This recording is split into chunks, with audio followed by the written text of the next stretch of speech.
Buenos días, buenas tardes, buenas noches. Para cuando nos estén escuchando, los saluda Nacho Rapari en un nuevo episodio de Perdidos en Pandora, en el que, bueno, me permito, obviamente, con la autorización de mis colegas, hacer una pequeña modificación en la estructura, al menos inicial, del episodio, ya que, bueno, hoy vamos a hablar del Eternauta, un episodio que, bueno, no podíamos dejar pasar.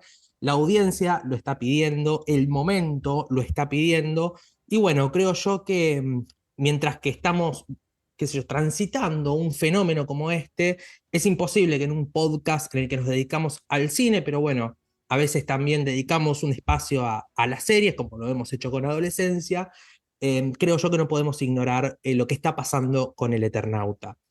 Ahora bien, hay un par de cuestiones que me interesa traer como disparadores, ¿no?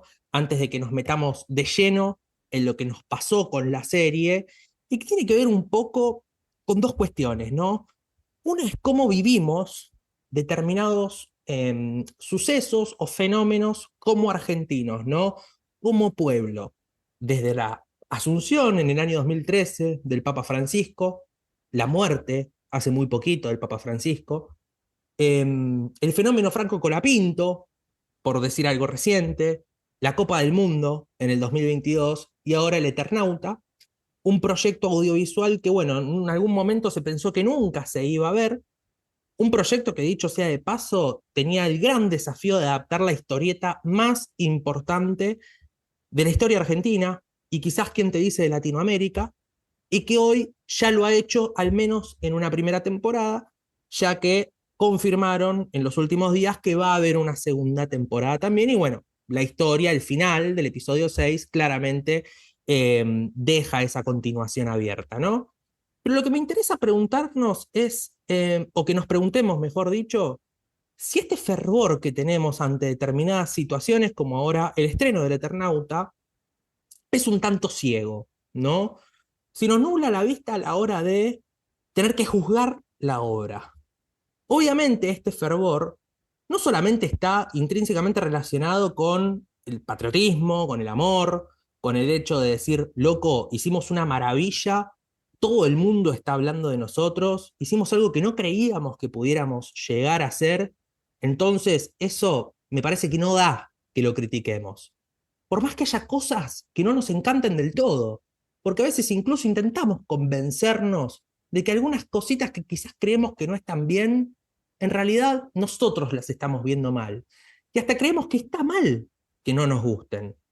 Pero por otro lado también, como bien sabrán, es un país en el que, bueno, la grieta existe hace mucho tiempo, no solo en la política, sino en muchísimos aspectos del día a día.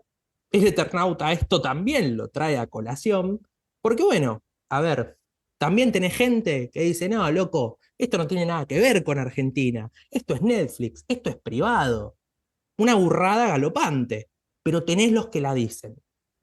Sin embargo, afortunadamente, el fervor tira más hacia lo positivo. Pero ¿qué tan positivo resulta eso a la hora de analizar una obra? Pongamos otro ejemplo, ya no en Argentina, sino en el aspecto global. Hace muy poquito tiempo, en la temporada de los Oscars, vimos un odio tremendo hacia esa película que, bueno, tanto nos movilizó, que es Emilia Pérez, ¿no? Una película que sí, no es buena, lo hemos dicho acá, pero ¿realmente merecía el odio que tuvo? ¿O simplemente fue una moda, una tendencia en redes sociales que dio para que la defenestren, la defenestren, la defenestren y nadie se pregunte si de verdad era para tanto? La moda era defenestrarla, eso se hizo. Ahora la moda es amar al Eternauta y eso se está haciendo. Yo al menos, ahora vamos a hablar con mis compañeros, estoy contento con lo que se hizo con el Eternauta, pero todavía no termino de entrar en este fervor de decir es la obra maestra definitiva, es algo que me movilizó, es algo que no me puedo olvidar.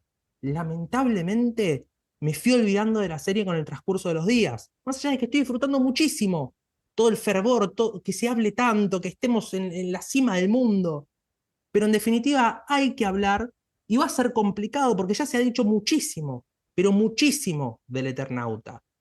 No, no, no, creo que no vamos a tratar de hacer algo diferencial, creo que es algo difícil, creo que ya se ha dicho todo, pero sí vamos a tratar de hablar desde lo que nos pasa, desde lo que consideramos realmente objetivo, y también quiero que al final con mis colegas hablemos de si en verdad creemos que el Eternauta va a prosperar o simplemente, así como lo fue adolescencia y así como lo fueron tantos productos, tantas películas y tantas series de Netflix o alguna otra plataforma, va a ser un tema del momento y que quede después en el completo olvido, al menos hasta que salga la segunda temporada. Dicho esto, saludo a mis estimadísimos Diego Di Marco y Lucas Soto que están del otro lado. ¿Cómo están, muchachos? Y gracias por permitirme este espacio. Buenos días, buenas tardes, buenas noches. Arranca ya con el himno nacional. Así, este episodio debería arrancar así, todos de pie, con una mano en el corazón y cantando el himno nacional. Hola chicos, ¿cómo están? Hola a todos los que nos están escuchando. Muy interesante el planteo que propone Nacho.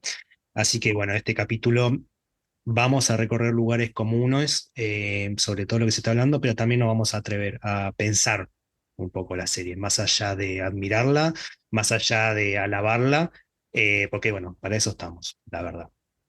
Bien, bien. Bueno, un desafío bastante grande, el de hoy, y en el que, bueno, en primer lugar, creo yo, más allá de que no vamos a hablar de la historieta, no es la idea, no es la que la gente quiere escuchar, más allá de que hagamos algún comentario, alguna aproximación, creo que en ese punto estamos de acuerdo en que ninguno de los tres esperaba una transposición de la obra exacta, literal, y que respete a rajatabla todo lo que propuso Westergel en el 57.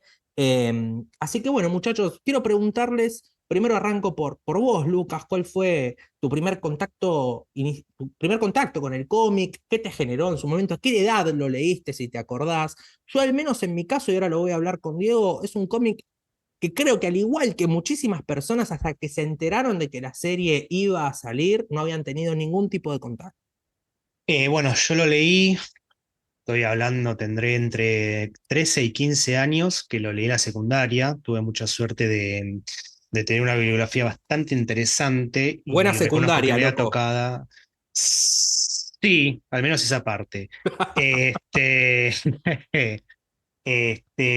recuerdo también que siendo más chico, por ejemplo, a los 11 años, me han tocado libros tan complejos como La Metamorfosis, algo que no agradezco que me haya tocado en esa edad, porque es muy complejo leer La Metamorfosis a los 11 años, pero agradezco que me tocó el Eternauta en una edad de conciencia, en una edad donde yo ya tenía un contacto mismo con las películas, con la ciencia ficción, y recuerdo leerlo en ese entonces y quedar totalmente cautivado con la historia. Hasta ese momento, si lo había sentido nombrar era mucho, pero bueno, nunca me había detenido a leerlo. Recuerdo que lo compré usado en lo que había en Varela, un lugar llamado la Feria del Libro, que ibas, era una feria de usados. Recuerdo que mi mamá lo compró usado, ese libro quedó en mi casa, no, lo tengo que buscar en algún lado, yo sé que está por ahí, y nada, bueno, ¿no? Cautivado con toda la historia de Juan Salvo, la nieve tóxica, los cascarudos, los burbos, esas criaturas gigantes, titánicas, milenarias, los manos, cuando volvió a arrancar la nieve, bueno, mucho más no quiero contar porque capaz que sin querer terminamos de spoilear algo de la segunda temporada. Pero sí, la verdad que tuve en contacto muy temprano, hacía mucho que no lo volvía a leer, ahora me encuentro leyéndolo como excusa, ¿no? Porque cualquier excusa viene bien para poder leer o releer El Eternauta. Pero sí, tuve la suerte de leerlo en mi adolescencia. Bien, Dieguito, ¿tuviste un contacto similar como el que tuvo Lucas o estás más en mi sintonía que te acercaste a la obra una vez que sabías que iba a tener su transposición, bueno, en formato serie, en este caso? En mi caso estoy más de tu lado. Conocí así la figura del Eternauta, la historieta, nunca me había metido, pero antes de que se empiece a gestar toda la movida de lo que fue el Eternauta, más o menos justamente en la pandemia, cuando empecé un taller con Alejandro Burdizo de ilustración. Hay todavía, aunque no te llamas en el taller, mucha gente de más edad que yo, entonces, y bueno, y Burda también, obviamente, conocían la obra y lo nombraron un montón, mismo como un montón de otros autores de historieta argentino que dibujan todavía para acá y también dibujan de acá para afuera como Breccia, como Altuna, Alcatena, un montón. Y ahí entonces me empezó a picar un poco más el bicho de decir, che, me estoy quedando fuera de algo que parece que está buenísimo. Lamentablemente no llegué a terminar de leer la historieta del Eternauta antes de la serie, pero fue como que dije, listo, es el momento de arrancar y de a poco le voy mechando ahí a la historieta. Bien, ahora quiero meternos en algo, Si hay ¿no? algún lector de Tolkien, pedimos disculpas por lo que acabas Perdón, de sí, decir de no, pero Marco.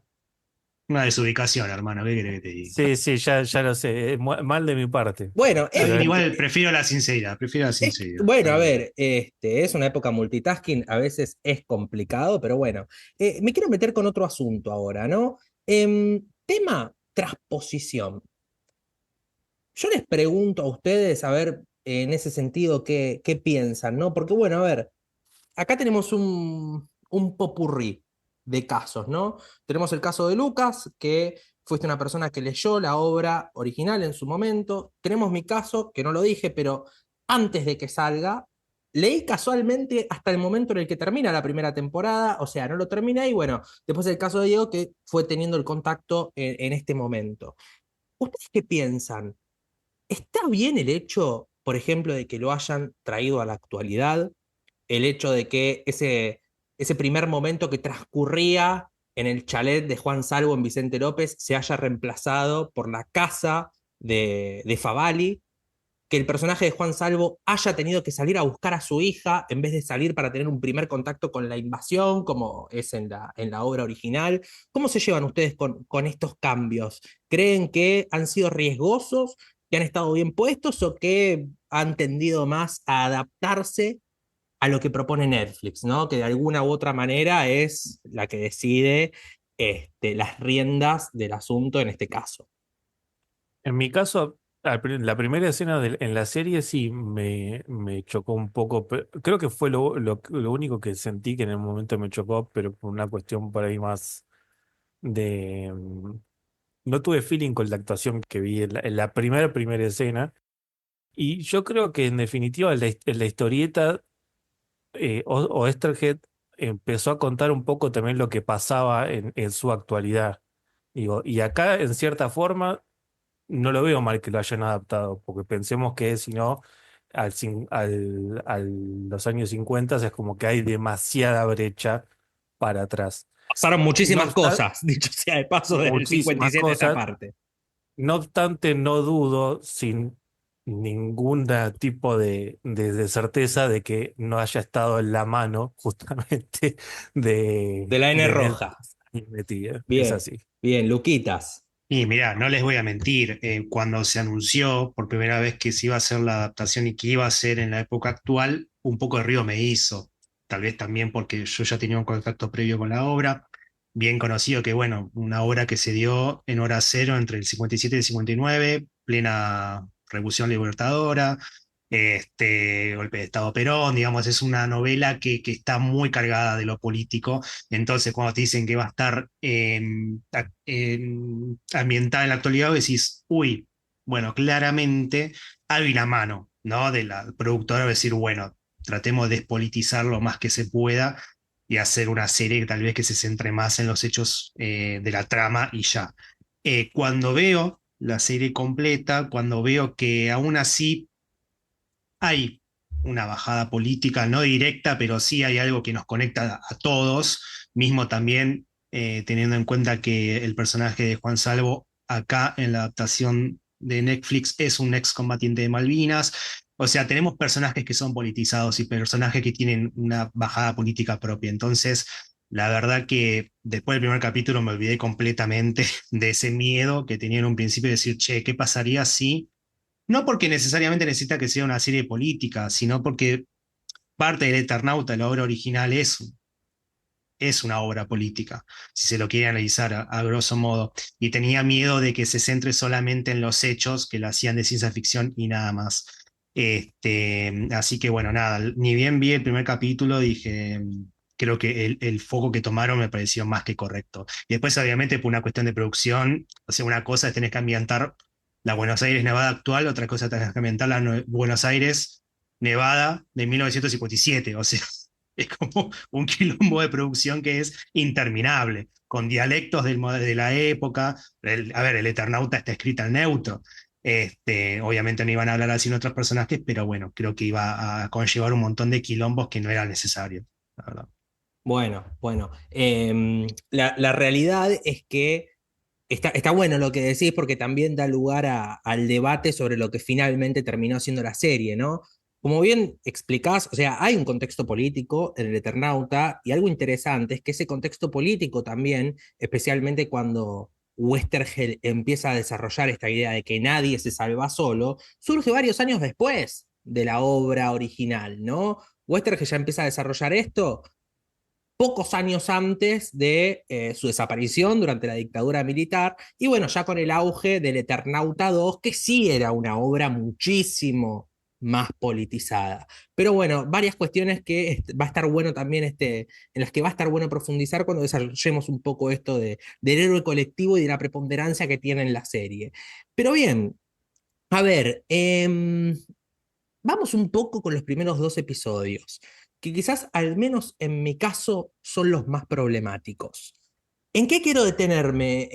A mí lo que me pasó durante esos dos primeros episodios es que por momentos sentí una tensión medio rara entre nuestros modismos, que obviamente tenían que estar, y por otro lado, la estandarización de Netflix o de un producto que en una plataforma como Netflix tiene previsto escalar de la manera en que lo está haciendo el Eternauta, y que bueno, básicamente se terminan funcionando con los modismos como para dar también algunos parámetros que bueno, faciliten el consumo mundial de la serie, ¿no? Entonces, qué sé yo, hay líneas de diálogo que entran en este problema, también algunos temas de registro actoral, en los que, bueno, diré el pecado, no el pecador o la pecadora, pero bueno, eh, esto ya no tanto durante los dos primeros episodios, o va, sí en definitiva, pero es algo que me pasó durante toda la serie con algunos personajes,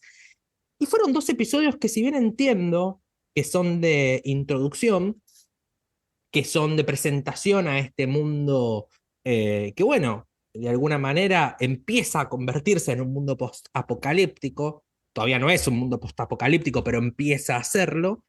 Eh, no sé si decir que hay un problema de ritmo, no sé si decir que el gran problema es esta tensión entre el modismo y lo estándar. No sé si decir que los cambios que han hecho me han parecido un problema. Yo banco mucho esta decisión de Stañaro de decir, bueno, loco, a ver, de alguna manera, o sea, de alguna manera no se puede ser 100% leal, porque o soy 100% leal a lo que hizo Westergel en su momento y respeto la temporalidad, o soy leal a la idea de contar esta ficción en mi actualidad, pero traiciono la temporalidad de la obra. Entonces hay como una cierta traición de alguna manera. Entonces, ¿en qué lugar nos paramos nosotros?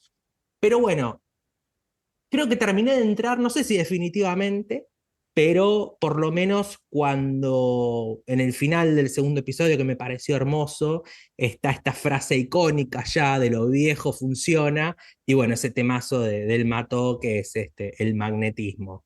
Después, por otro lado, también esa escena inicial a mí no me gustó para nada. Creo que es esta fórmula típica de Netflix de meter una escena inicial que nos plantee una suerte de misterio, que nos plantee una suerte de interrogante y que después, bueno, quede ahí. No sé qué les pasa a ustedes, muchachos, si, qué sé yo, están de acuerdo conmigo, si les pasó esto en los primeros dos episodios, si detectaron algún problema o creen que son todas, no sé si todas virtudes, pero bueno, más aciertos que falencias. Bueno, yo ya mencioné algo de que en la primera escena no me hizo un poco de ruido. Eso es lo que más ruido me hizo. Después, la verdad que el primer episodio se me pasó volando. Se me pasó más que rápido. O sea, entraste No, rápido con no, el mundo que te no planteó lo sé. Stañaro. Sí, sí, sí. Más allá de que si bien no había leído la historieta, ya sabía de qué iba. O sea, me agarró pseudo en bolas, ¿no? No en bola total, porque ya más sabía. Entonces es como que en un momento ya vas esperando a ver cómo va evolucionando todo. Pero más allá de esa literal primera escena que sí me quedó como medio, eh, más allá de eso no tuve otra contradicción. Sí con algunos personajes. Yo de mi lado, con la escena inicial, me agarró con la guardia baja, porque uno más allá de que no espere una transposición eh, calcada, bueno, capaz que hay gente que sí lo esperaba, pobres ellos, es como te planteas esa situación en ese velero y decís, apa, ¿y esto qué es? Que es algo que después se toma, igual se retoma más adelante en los capítulos, y decís, ah, ok, esto que había visto tiene que ver con esto que está pasando o creemos que pasó. Este, después, a mí lo que me pasaba, claro, la decisión de Stagnaro, ¿no? De no atribuirse tanto a la obra original. Digo, pensemos también la obra original, o sea, el cómic, como novela gráfica del 57. Probablemente si Oesterheld existiera hoy y lo tuviera que hacer hoy, básicamente lo haría muy diferente a lo que es escribir una novela hoy en el 57. Nos pasa a nosotros mismos si leemos un cómic de Superman de esa época y leemos un cómic de Superman hoy, los personajes hablan diferente, actúan diferente. Antes en un cómic un personaje era una caricatura que decía palabras claves y se movía muy a merced de lo que podía llegar a entender un chico, más allá que la obra de Westergel no estaba destinada a un público infantil, pero estaba destinada a un público que todo el mundo tenía que entender. Lo mismo Westergel decía, a pesar de que sea un cómic, no tiene por qué ser algo de baja calidad, o sea, tiene que ser una obra elevada. Aún así, a ver, hay decisiones que capaz en el cómic, no sé, salen porque más allá que uno tiene un objetivo y otro, salen porque deciden, no sé, jugarse a los dados. O qué sé yo, capaz la mujer y Martita estaban más a un costado como siendo, ¿no? Esa figura femenina que no tenía mucho que hacer en la acción más masculina. Es obvio que hay cosas que iban a cambiar porque estamos en otra época, estamos en otros tiempos. No es la misma lectura que se hacía en el 57 que se hacía en 2025. Entonces, en ese sentido, a mí no me pareció para nada mal. Y es más, creo que le saca provecho y lo hace mejor a lo que se puede hacer, obviamente, en el 1957. Yo, la verdad, entré mucho con la construcción del mundo. Sí me pasó que con este cacerolazo puede llegar a ser una idea un poco estereotipada, ¿no? Y bueno, ¿cómo presentamos a la Argentina al exterior? Bueno, un cacerolazo, porque le falta la luz. Me dio ternura, pero bueno, es un poco la realidad. También me parece como una excusa narrativa muy rica de esta cosa de cambiar mismo la estación, ¿no? En el cómic es invierno, acá es verano, por ende están todos afuera, por ende, cuando caiga esa nevada, que están todos haciendo manifestación por la falta de luz, no la va a quedar uno, la van a quedar un montón. Entonces eso como excusa narrativa me pareció maravilloso. O sea, no hay excusa de que la gente se quede adentro de sus casas, a no ser que tengas aire acondicionado, sino que están todos afuera. Así que la verdad que con estos dos capítulos, que sí es una introducción larga en lo que es la construcción del mundo, el world building, ¿no? Y la construcción de esta amenaza que se va a ir desarrollando a lo largo de 6 capítulos. Sí, creo que antepone la construcción del mundo a la de los personajes.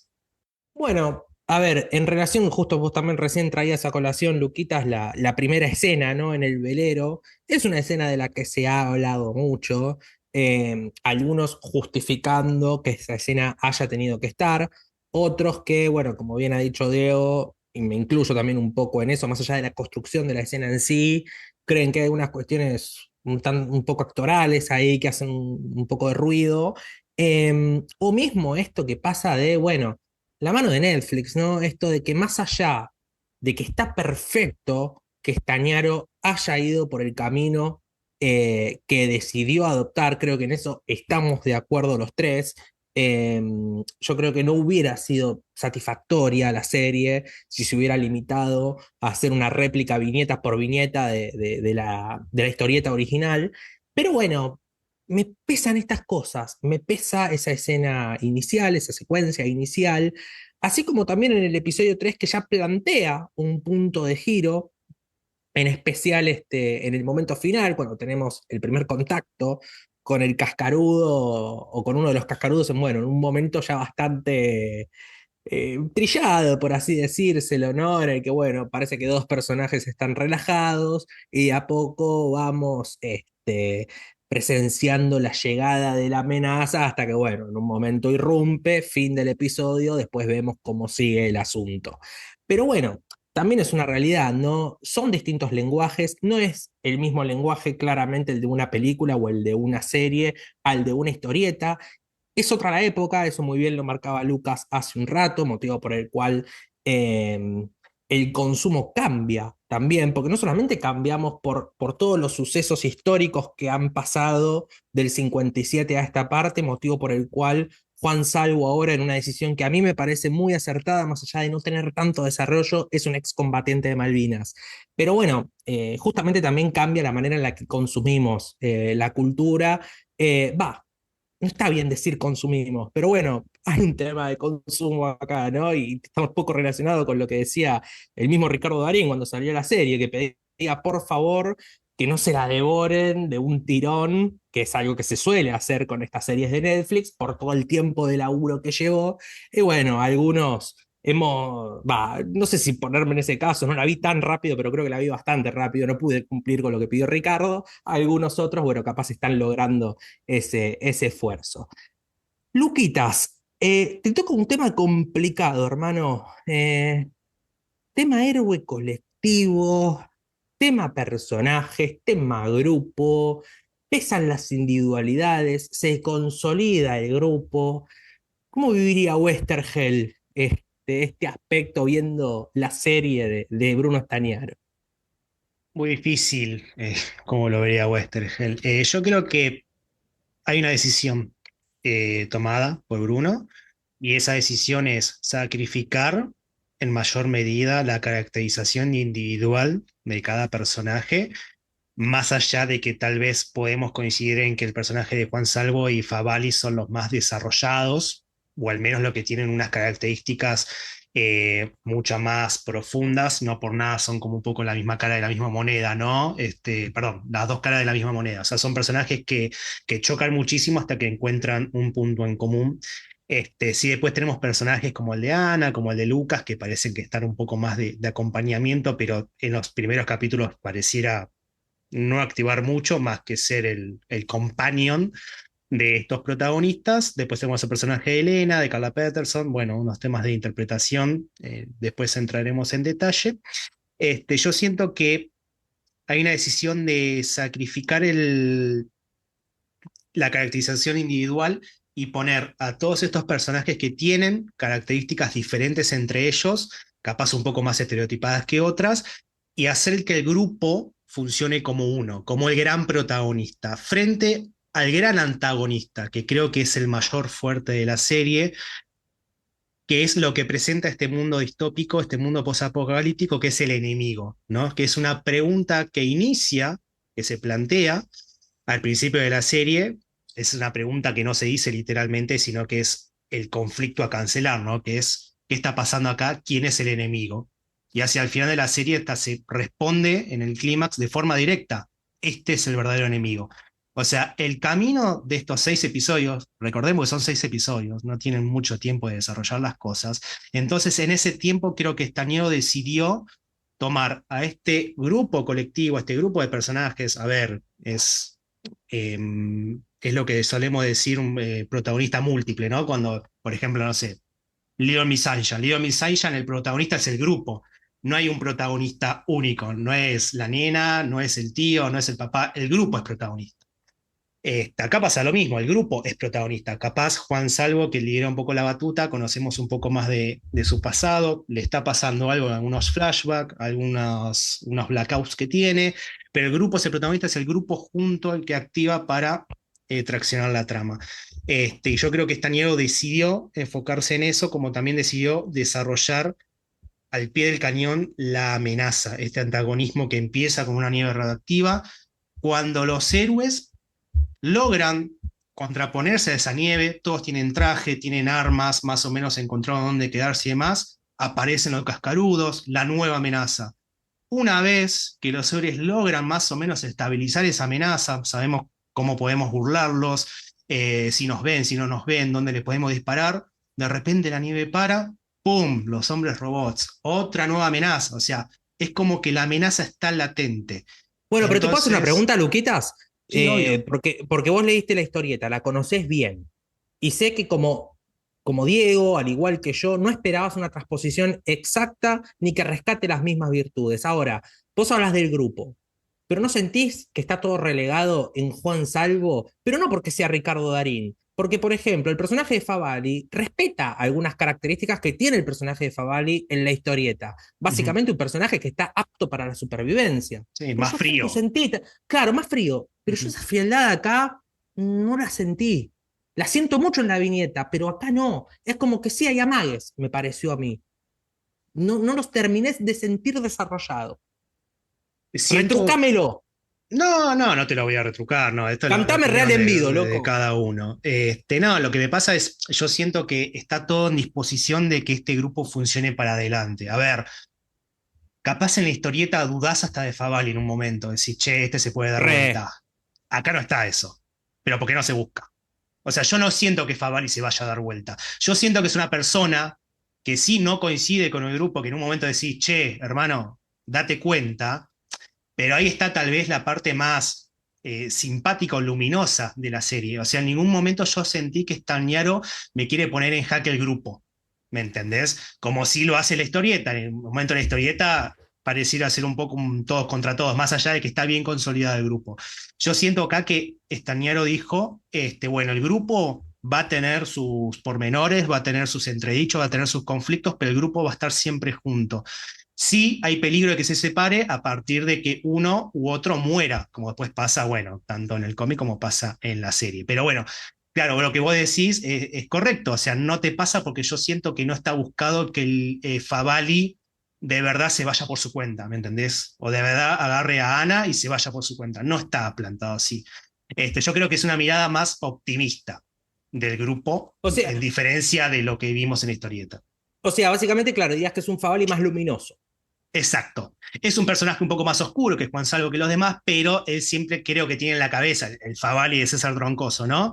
Tiene en la cabeza la supervivencia del grupo. O sea, mismo a ver, tenemos una escena que es muy linda, pero es básicamente para calmar las aguas, que cuando Favali lo va a buscar a Juan Salvo y dice, mira, no vamos a romper una amistad de 40 años, vamos a buscar a tu nena. Ese es un lindo momento. Es un lindo Muy momento, lindo pero te momento. esclarece muy bien la integridad del personaje. O sea, puede ser testarudo, puede darlo todo por la supervivencia, pero primero están sus amigos, primero está su familia. Y es algo que se presenta desde el principio de la serie y va por ahí. Digamos, yo no creo que en ningún momento Stagnaro presente una problemática entre el grupo, a no ser que sea que ese personaje no sea lo que pretende ser, como pasa después con Lucas, que es el enfrentamiento que sucede hacia el último capítulo, después, bueno, nos damos cuenta por qué es así.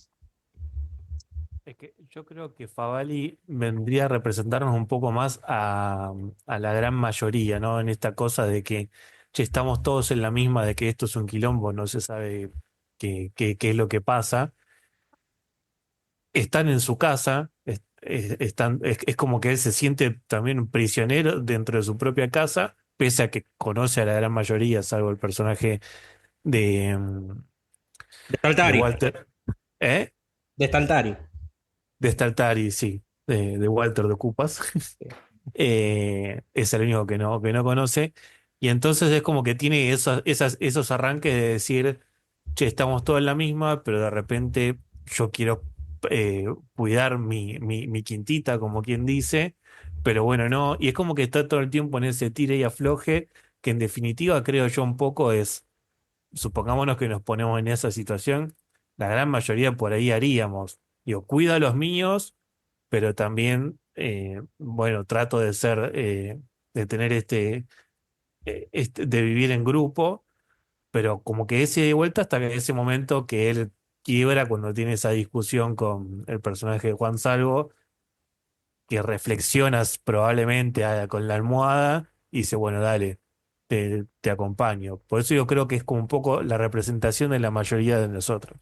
Bien, antes de meternos en un punto que es muy importante para detallar, les quiero hacer una pregunta, muchachos, ya que mencionamos recién al gran Ariel Staltari.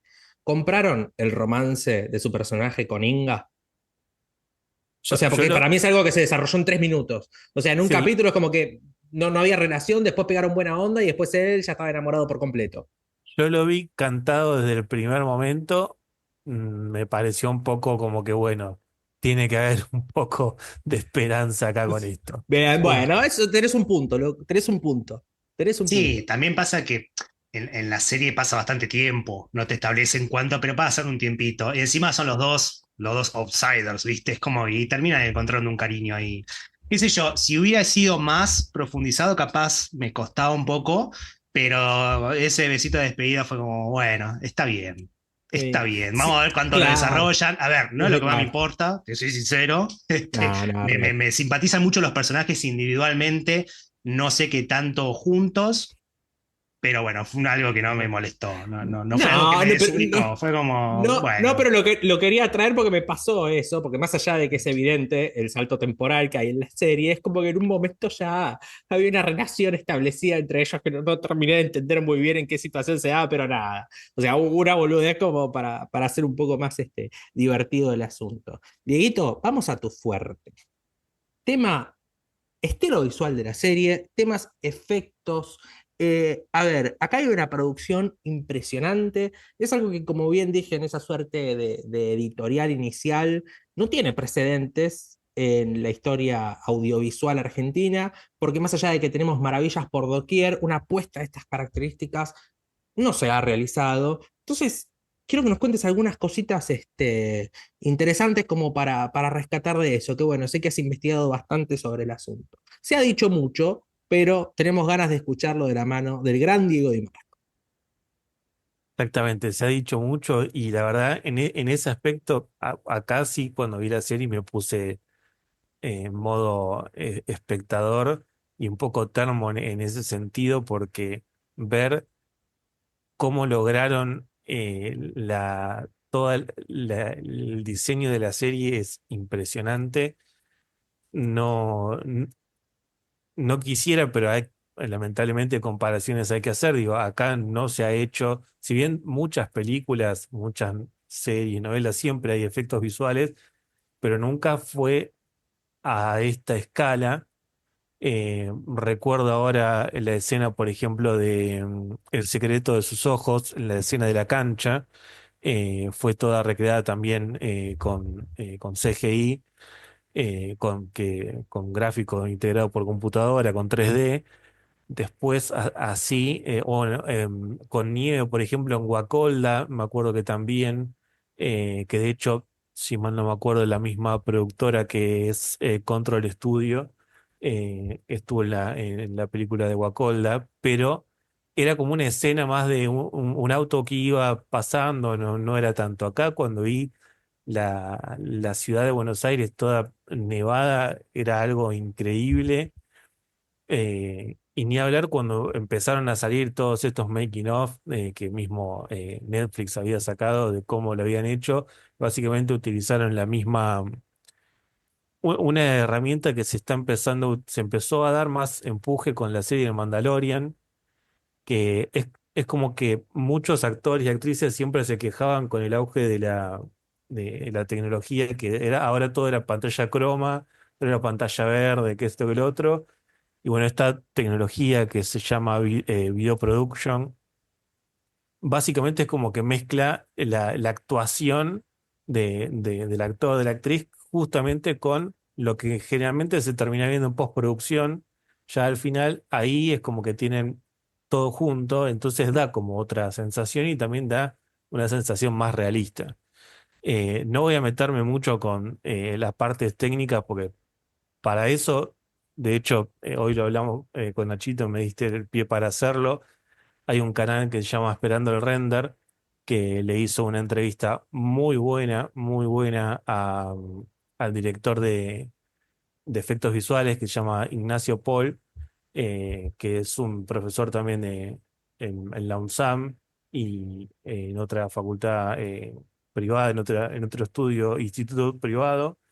Eh, con lo cual también, digo, a mí en ese sentido me da mucha esperanza por el hecho de que decir, bueno, miren eh, cómo se puede laburar acá con algo que generalmente también no pasa por otra cuestión que también es muy caro. eh, es toda tecnología muy cara. De hecho, eh, cuando en la entrevista, por ejemplo, cuando le empieza a contar los software que usaban, el, se queda admirado porque son todos software que por ahí en la industria de Hollywood no lo usan, utilizan otros, y acá por una cuestión de costo, siempre esta cosa del argentino de ver cómo hacer para arreglarse con lo que tiene. Bueno, y Dieguito, ¿te puedo hacer dos preguntas? Sí. Primero, tema cascarudos y tema escaneo de la ciudad. Bueno, ahí aplicó mucho justo sin querer el hecho de que la preproducción de la película fue en pandemia. ¿Por qué? Porque otra tecnología que usaron, que se llama qué difícil, fotogrametría, básicamente es un aparato que lo que hace es disparar muchos puntos láser midiendo la distancia que hay desde ese aparato hasta los edificios. Eso construye el esqueleto, vamos a decir, de lo que está fotografiando. Y después también mandaron, lo llaman, le dijeron como un batallón de fotógrafos y fotógrafas a sacar fotos a todos esos edificios para después meterlo en un software para construir todo. Y Es para que ello Una vaya a una locura. pantalla, básicamente.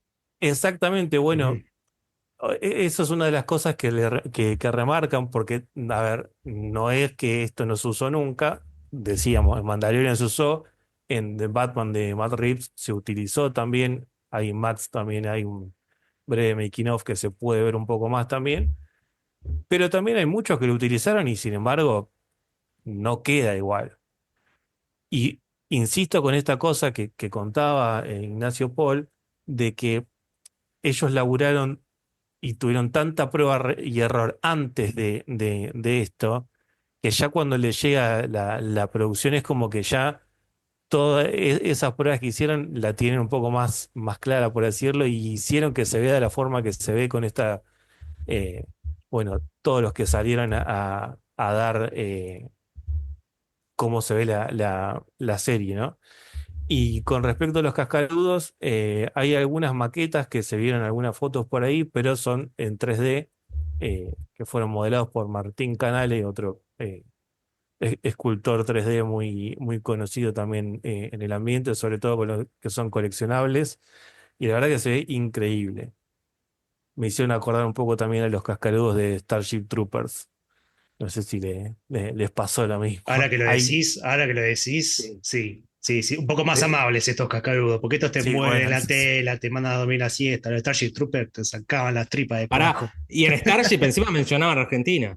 Otra coronación de No, gloria. no, no mencionaban Argentina. Tenías al protagonista que era rico de Buenos De Aires. Rico de Buenos Aires. Ahí exactamente, está. sí, sí, sí. Rico de Buenos Aires. No, no. Todos los Bueno, caminos terminan en Starship Troopers. bueno, Dieguito está dando el punto, que eso primero lo vamos a mencionar un poco al final, después. Para los que dicen, no me voy a poner con el fervor patriótico, pero para los que dicen, no, que esto es Netflix, no, que esto es el éxito de los privados, acá. Bueno, todos estos muchachos son argentinos, ¿eh? O sea, bueno, vos, Luquitas, me habías dicho una película ahora que no me puedo acordar el nombre, que también tenía un diseño así de una ciudad postapocalíptica, ¿no? Sí, me encontrarás en lo profundo del abismo, Eso. Matías Rispau. Que mismo este chico también una película suya que también está haciendo un videojuego sobre el mundo de la película. El videojuego, mucho más no se sabe. Se puede ver ahí un tráiler del desarrollo, se ve increíble, pero bueno, todo hecho de producción nacional. Talento sobra. La verdad, vos ves Bien. la película, puede tener algunas cositas narrativas, pero tiene una construcción del mundo, de los monstruos, que es increíble. O sea, vos ves frames sueltos de la película y decís, la primera idea que tenía en la cabeza es, esto no es de acá. Que es una idea preconcebida que tenemos todos los argentinos en relación a lo que son las superproducciones hollywoodenses, ¿no? Al no estar acostumbrados a manejar este tipo de producciones, uno ve y dice, wow, ¿no? Es increíble que se pueda hacer esto acá, ¿no? Sí se puede. Se puede y mirá con qué calidad también. Bueno, acá, bueno, no voy a decir de dónde me llega el dato, pero me hacen acordar de Doctor Cerebro, una película que, bueno, tuvimos oportunidad de ver en el VARS, dirigida por Pablo Parés, una Neo Mendoza filmada en el año 2037, si no me equivoco, una locura total. O sea, no apunta a este nivel, ¿no? Pero bueno, nada. Después otra cosa. que les quiero preguntar, ¿no? Como para picantearlo un poco, a ver qué opinan. Se habló mucho del tema publicidades invasivas a lo largo de la serie, ¿no? Han dicho que no necesariamente se trata de que todas las marcas han puesto guita como para salir en el Eternauta, sino que, bueno, también era una decisión visual el hecho de que como para que nos podamos sentir representados por también la provincia de Buenos Aires, no solamente la ciudad, provincia, o sea, vamos, aguante el conurbano, más allá de que sea Vicente López, algo a lo que no vamos a poder acceder jamás, ojalá que sea algún día, pero por lo menos por ahora no. Esas publicidades están por todos lados. Yo, qué sé yo, a veces no sé si me pongo a pensar cuando voy por la calle en todas las publicidades que invaden o que contaminan visualmente. Acá no voy a negar que en algún capítulo me chocó un poco. Hay una de Lisoform que es muy violenta la manera en la que está filmada. Pero bueno, nada, qué sé yo, un tema que se habló mucho también, pero para ver qué opinan ustedes. Simplemente para eso. Bueno, de hecho, por ahí me echando un poco con lo que veníamos hablando, el CGI voy a ser breve. eh, si hubieran modelado la ciudad, digo, hecha 3D, que esto que el otro, hay algo que se pierde, que es el caos que tiene la calle por naturalmente, vamos a decir. Y yo creo que estas publicidades, si bien generan demasiado, demasiado ruido, a mí la de la gotita, esa fue como que esta es demasiada, pero creo sí, creo que tal vez un poco más no sé si habrán puesto plata para aparecer o no, pedido ya también, por ejemplo, de hecho tengo un amigo que... Protagonista. Ah, Y tenemos sí, una protagonista. Bueno, ese me pareció, ese me pareció un estereotipo feo. No me sí, gustó, no me gustó. sí, sí, sí, O sea, que el personaje venezolano necesariamente tenga que ser una repartidora de Rappi o pedido, ya la verdad que no me encantó, pero bueno, nada, se lo perdonamos. sí, sí, Hay un capítulo, hago un paréntesis, ¿no? Un capítulo que salió hace poco de estudio que habla un poco sobre los estereotipos, ¿no? Que si lo pones es un estereotipo y si no lo pones lo Lo estás es así ocultando, marginás. como lo estás marginando. Entonces es un poco el huevo y la claro, gallina, ¿viste? Sí, y bueno, ya Claro, está. claro, Es chocante decir, justo tiene que ser una repartidora. sí. A mí lo de las marcas lo que me pasó es, primero, otra vez, lo dijo mismo Staltari hace poco en una entrevista, digo, no quiere decir que todas hayan pagado, y las que pagaron es el chivo que ayuda a pagar la serie. Primero uno, ya estamos acostumbrados, chicos, a eso. Y segundo, que la realidad, a ver, más cercano a lo que es el cordón de Capital Federal y demás, vos cuando salís a tu calle, las marcas que ves son esas. Es una realidad un poco. Entonces, a mí no me chocó tanto también porque me parece lindo, ¿sabes qué? Cómo se trabaja visualmente, porque digo, no son las marcas con ese color flúor como estamos acostumbrados a ver, sino que son esas marcas, que es ese mundo tan capitalista tapado por la nieve, ¿viste? Más allá de que lo ves y sabés que dice la gotita, sabés que dice lisofón y demás, ver a las marcas un poco apagadas y tapadas por la nieve como que me ayuda a construir como ese mundo nuevo no queda lugar y da lugar a lo que lo viejo funcione, ¿no? Entonces como que me pareció interesante. También lo mismo que habían dicho los diseñadores, queremos que el espectador se sienta que está frente a la Buenos Aires que tiene sus ojos todos los días. En ese sentido, yo la verdad que no tengo nada que contradecir. Puede ser un poco impactante, pero es la verdad que vos salís de tu casa y vas a pleno microcentro y ves esos carteles. Bueno, después está, yo justamente trabajo en Vicente López, entonces las publicidades del municipio de Vicente López las veo constantemente. Y bueno, me pareció muy simpática, que confieso, no la agarré en el primer visionado, la de la patrulla motorizada de Vicente López en el momento en el que empieza a sonar el magnetismo del matón, ¿no? Qué sé yo. Hay muchísimas referencias de ese estilo, muchísimos detallecitos de ese estilo en la serie que, bueno, para un segundo visionado creo yo que se van a poder advertir muchísimo mejor. Ya vamos entrando a la etapa final de este episodio. Em, Creo que el hecho de si respeta o no respeta el espíritu del cómic, qué sé yo, lo hemos hablado eso. no capaz tanto de manera directa, pero sí de manera indirecta, en la que, bueno, hemos dicho que Bruno Estañaro y todo el equipo que estuvo alrededor del Eternauta se encontraba con un gran desafío en el que coincidimos esta decisión de que sea actual, terminó siendo muy funcional a la historia y creo, más allá de todos los cambios que implementaron, que aunque yo por ahora todo esto del héroe colectivo, de que nadie se salva solo y demás, no lo estoy viendo como algunas personas sí lo están viendo en esta primera temporada. Yo creo que está todo conducido a que, bueno, en esta segunda temporada que aparentemente va a ver la luz en el 2027, se termine de consolidar más, ¿no? Pero bueno, es mi punto de vista. Recién hace un ratito justo discutíamos con Lucas de este aspecto, él lo vio más desarrollado, yo menos. Bueno, nada, son cosas que pueden suceder y que está bueno que sucedan también mientras grabamos estos episodios.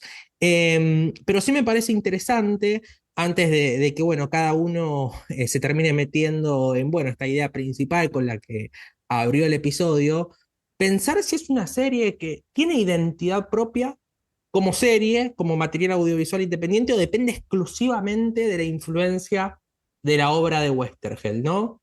Yo me permito responder antes que ustedes que creo que sí tiene una identidad propia. Sí tiene una identidad propia, más allá de que hay muchas cosas que no me gustaron. Creo que sí tiene una identidad propia porque el hecho de que despierte fascinación en mucho público que no conocía la obra de Westergel y que los acerque a la historieta y que muchos incluso en esa posibilidad tengan la opción de decir, che, ¿sabes que no me encanta la historieta? ¿Sabes que no entro con el ritmo? ¿Sabes que no sé, no me pasa lo mismo que me pasó con la serie? Qué sé yo, a mí, por ejemplo, en la serie no me pasó esto de sentir que los personajes están en peligro en algún momento, ¿no?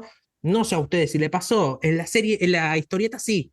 En la historieta sí siento que cualquiera, menos Salvo, por cuestiones lógicas, la puede llegar a quedar hablando mal y pronto, ¿no? Acá no tanto. Pero bueno, en definitiva, ¿ustedes cómo ven esto? Yo creo que es una gran posibilidad como para complementarse y de manera muy preponderante con el material original. En mi caso, coincido con vos, Nachito, que tiene entidad propia más allá de que al ser basada en la historieta siempre va a tener que tener alguna reminiscencia a la misma, ya sea como idea o con los personajes o ciertas escenas y ciertos tópicos, pero creo que se mantiene bastante bien, al menos hasta ahora, veremos cómo sigue, al menos hasta ahora se mantiene bastante bien inclusive adaptándose a estos tiempos. Sí, tiene identidad propia. O sea, cerramos básicamente todo lo que estuvimos hablando es porque tiene identidad propia. Si no mismo, preguntémosles a todas las personas internacionalmente que están viendo la serie. Podemos entrar en detalles si es porque es una serie estandarizada de Netflix que respeta cierta estructura narrativa que hace que un público exterior lo reconozca mundialmente, puede ser otra discusión, pero sí, sí, yo creo que tiene identidad también porque hay mucho público que no conoce el cómic, que no lo ha leído y conecta perfectamente con una historia que puede tener cosas que no nos gusten, pero es redonda, digamos, por una primera temporada, ¿no? Hablando. Bien, igual que, bueno, en primer lugar, también hay que tener en cuenta que más allá de la ilustración y de lo que vemos en las viñetas de la obra original, hay una reimaginación prácticamente en un 100% de la Buenos Aires apocalíptica o sumiéndose en el apocalipsis, ¿no? Porque eso es una construcción visual enteramente del Eternauta serie, ¿no? Pero bueno, ahora sí, sin antes obviar que van a tener un lindo desafío para la segunda temporada, porque bueno, no vamos a spoilear lo que sucede en el cómic, pero bueno, sí se dan determinadas situaciones que van a apelar a que haya una apuesta mucho más ambiciosa, o quizás igual de ambiciosa, pero con bastantes tópicos que no sé si toda la audiencia se ve venir, al menos los que no conocen la obra creo que van a tener bastantes sorpresitas en esta tan esperada segunda temporada.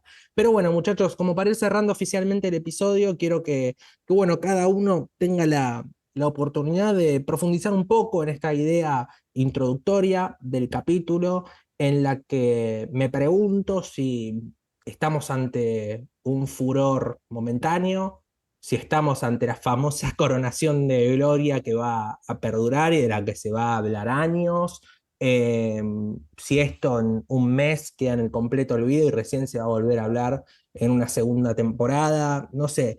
Es una cuestión muy difícil de responder, pero me interesa conocer sus sensaciones en relación a este aspecto, ya que, bueno, están siendo contemporáneos al momento del fenómeno.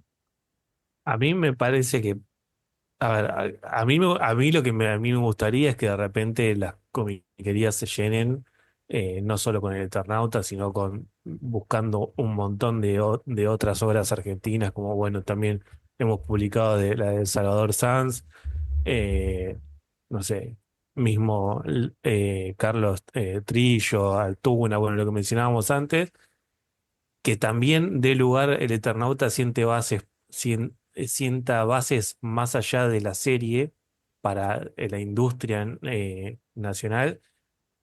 Siento que lamentablemente, aunque no lo quiera ver, ya más de 2, 3 temporadas, no sé si va a ser tan auge como lo es ahora, porque ahora es como el chiche nuevo. Tal vez, yo lo pienso de esta forma, ¿no? Tal vez a nosotros, a la madre del cine, le gustaron las series, en definitiva lo vamos a seguir recordando, pero por ejemplo, en mi caso, hago esta comparación, por ejemplo, con el fútbol. Sí, el día de la que ganó la Copa del Mundo salimos, festejamos todo, yo a las 5 de la tarde ya estaba haciendo otra cosa, porque ese es tengo el interés social de ese momento y ya está. Entonces, con la cantidad de series y películas que hay, y que encima no todas son memorables, digo, lamentablemente, aunque no lo quiera ver, tengo la leve sospecha que va a quedar en el Eternauta 2025 y veremos qué pasa. Perfecto. Sí, es difícil anteponerse a lo que va a pasar. Creo que Diego dio en el clavo.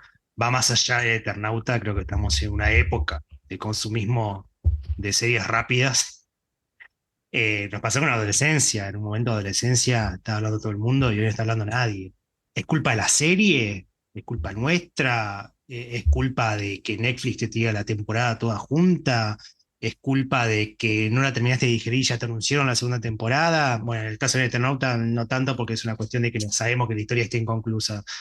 Pero es tan complejo. O sea, por un lado te puedo decir que sí va a pasar más a la posterioridad por la importancia que tiene la serie del Eternauta a nivel técnico en nuestro país. O sea, hoy es un mundial el Eternauta y el mundial, más allá de que a mí también me pasó que lo festejé, después me fui a dormir la siesta, hoy por hoy hay mucha gente del palo del fútbol que festeja el aniversario del mundial. Ahora, lo que estén dentro del palo del cine, dentro del palo de las series, vamos a seguir festejando al Eternauta. Probablemente la persona que no leyó el cómic, que la vio porque estaba de moda y demás, se la olvida hasta la próxima temporada, seguramente. Ahí también traigo a colación lo que dice Nachito, que acá cobra importancia.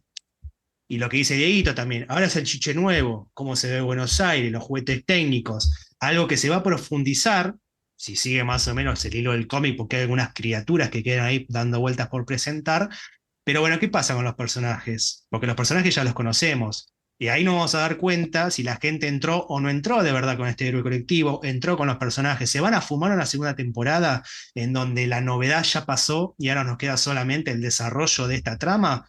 Porque capaz que muchos hoy nos dicen, la gran mayoría, no, mirá cómo está hecho Buenos Aires, no, mirá los efectos, no, mirá, se ve como una película de Hollywood. No sé si se habla tanto como hicimos nosotros de los personajes.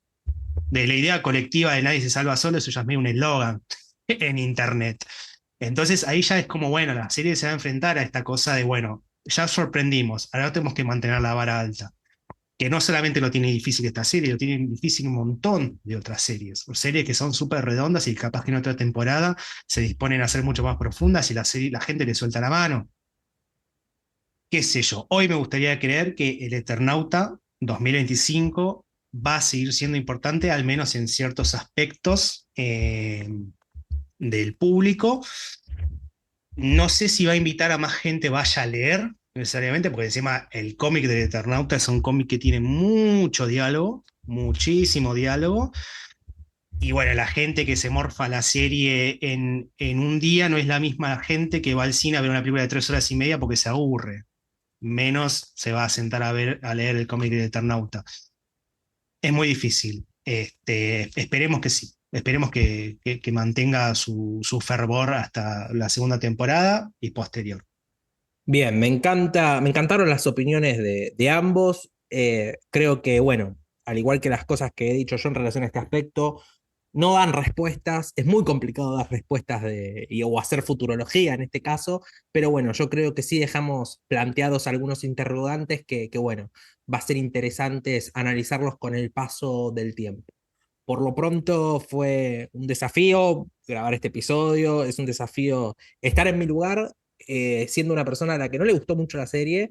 O sea, me gustó, pero no me vislumbró como quizás me hubiera gustado, como les vislumbró a muchas personas. Y es un desafío también para Lucas y para Diego, que no sé si llegaron a amar la serie, pero la disfrutaron muchísimo, hablar con la objetividad, la parcialidad y bueno, el profesionalismo con el que lo hicieron. Por mi parte, amén de mi situación particular, lo único que pido, por favor, sé que mucha gente lo está cambiando, no digan para ser Argentina está muy bien. Sáquense eso de la cabeza.